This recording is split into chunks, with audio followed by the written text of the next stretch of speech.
കഴിഞ്ഞ എപ്പിസോഡിൽ നമ്മൾ വിശ്വാസത്തെക്കുറിച്ചായിരുന്നല്ലോ ചിന്തിച്ചു കൊണ്ടിരുന്നത്. നമ്മളതിന് ആധാരമായിട്ട് ചില വേദഭാഗങ്ങളൊക്കെയും വായിച്ചു. നമ്മൾ കഴിഞ്ഞ എപ്പിസോഡുകളിൽ വിശ്വാസത്തെക്കുറിച്ച് ചില കാര്യങ്ങളൊക്കെയും ചിന്തിപ്പാനിടയായി. ഈ വിശ്വാസം എന്ന സബ്ജക്റ്റ് വളരെ വലിയ ഒരു സബ്ജക്റ്റാണ്. അതൊന്നോ രണ്ടോ എപ്പിസോഡുകൾ കൊണ്ട് വേഗത്തിൽ തീർക്കാൻ പറ്റുന്നതല്ല. വളരെ ആഴമുള്ള ഒരു സബ്ജക്റ്റാണ്. അതുകൊണ്ട് നാം ആ വിഷയത്തിലേക്ക് നാം വീണ്ടും പ്രവേശിക്കുകയാണ്. അതിനാധാരമായിട്ട് മർക്കോസിൻ്റെ സുവിശേഷം 11-ാം അധ്യായം 24-ാം വാക്യം നമുക്ക് വായിക്കാൻ കഴിയും. നിങ്ങൾ പ്രാർത്ഥിക്കുമ്പോൾ യാചിക്കുന്നതൊക്കെയും ലഭിച്ചു എന്ന് വിശ്വസിപ്പിൻ, എന്നാൽ അത് നിങ്ങൾക്ക് ഉണ്ടാകും. ഇവിടെ നാം വായിക്കുന്നത്, നിങ്ങൾ പ്രാർത്ഥിക്കുമ്പോൾ യാചിക്കുന്ന വിഷയങ്ങൾ നമുക്ക് ലഭിച്ചു എന്ന് നാം വിശ്വസിക്കണം, എന്നാൽ അത് നിങ്ങൾക്കുണ്ടാകും. നാം ചിന്തിച്ചു വരുന്നത് വിശ്വാസത്തെക്കുറിച്ചാണ്. അപ്പോൾ വിശ്വസിച്ചുകൊണ്ട് നാം പ്രാർത്ഥിക്കണം. വിശ്വസിച്ചുകൊണ്ട് നാം ദൈവത്തോട് ചോദിക്കണം. ദൈവത്തിലുള്ള ആഴമാകുന്ന വിശ്വാസം നമ്മിലുണ്ടാകണം. അങ്ങനെ നാം വിശ്വസിച്ചുകൊണ്ട് പ്രാർത്ഥിച്ചാൽ മാത്രമേ നമ്മുടെ പ്രാർത്ഥനകൾ സ്വർഗം അംഗീകരിക്കുകയും അതിന് പരിഹാരങ്ങൾ നമുക്ക് ലഭിക്കുകയുള്ളൂ. നാം യോഹന്നാന്റെ സുവിശേഷത്തിൽ വരുമ്പോൾ അവിടെ നമുക്ക് കാണാൻ കഴിയുന്നത് 16-ാം അധ്യായത്തിൻ്റെ 23-24 വേദഭാഗങ്ങൾ നമുക്ക് വായിക്കുമ്പോൾ കാണാൻ കഴിയുന്നത്, നിങ്ങൾ പിതാവിനോട് അപേക്ഷിക്കുന്നതൊക്കെയും അവൻ എൻ്റെ നാമത്തിൽ നിങ്ങൾക്ക് തരും. ഇവിടെ ഒരു പദം നമുക്ക് കാണാൻ കഴിയും. നിങ്ങൾ പിതാവിനോട് അപേക്ഷിക്കുന്നത് ഒക്കെയും, എല്ലാം, എന്തെല്ലാം നാം അപേക്ഷിക്കുന്നുവോ അതൊക്കെയും നൽകി തരുമെന്നാണ്. പക്ഷെ ഒരു വിഷയം നമ്മളോട് മനസ്സിലാക്കേണ്ടതുണ്ട്. ഒക്കെയും എന്നൊരു പദം ഇവിടെ ഉണ്ട്. പക്ഷേ അതിൽ തന്നെ നാം മനസ്സിലാക്കേണ്ട കാര്യങ്ങൾ, നാം പ്രാർത്ഥിക്കുന്ന വിഷയങ്ങൾ എത്രമാത്രം ദൈവഹിതമാണ്, ചോദിക്കുന്ന വിഷയങ്ങൾ എത്രമാത്രം ദൈവഹിതമാണ് എന്നും കൂടി നാം ചിന്തിക്കേണ്ടത് ആവശ്യമായിട്ടുണ്ട്.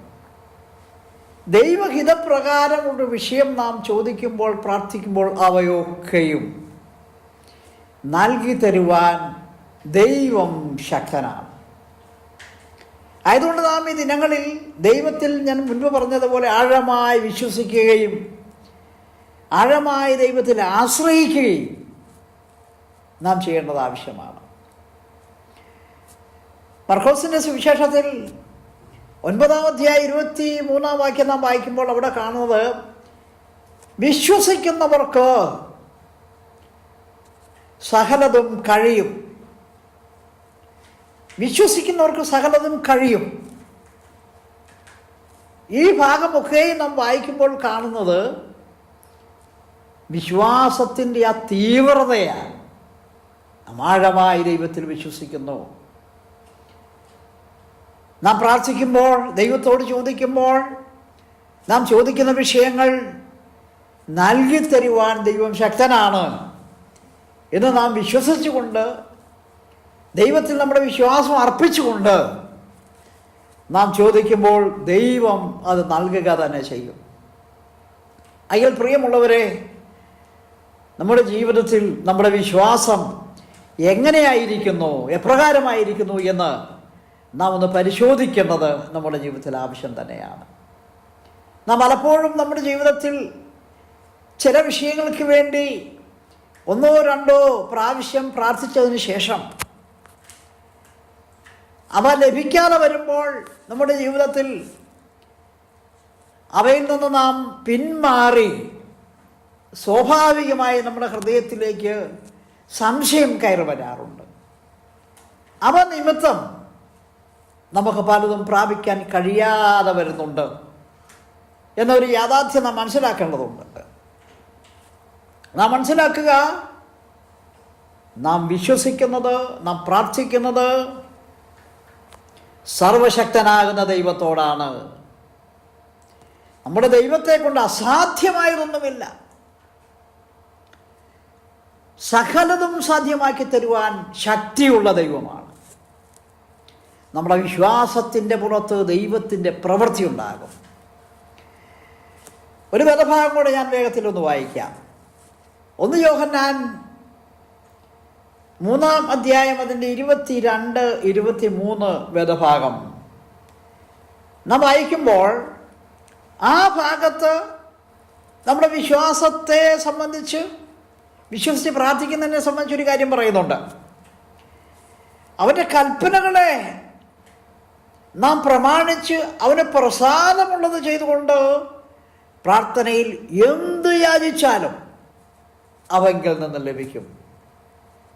ഇവിടെ വായിക്കുന്നത് ദൈവത്തിൻ്റെ കൽപ്പനകളെ പ്രമാണിക്കുക, ദൈവത്തിന് പ്രസാദമുള്ളത് ചെയ്യുക.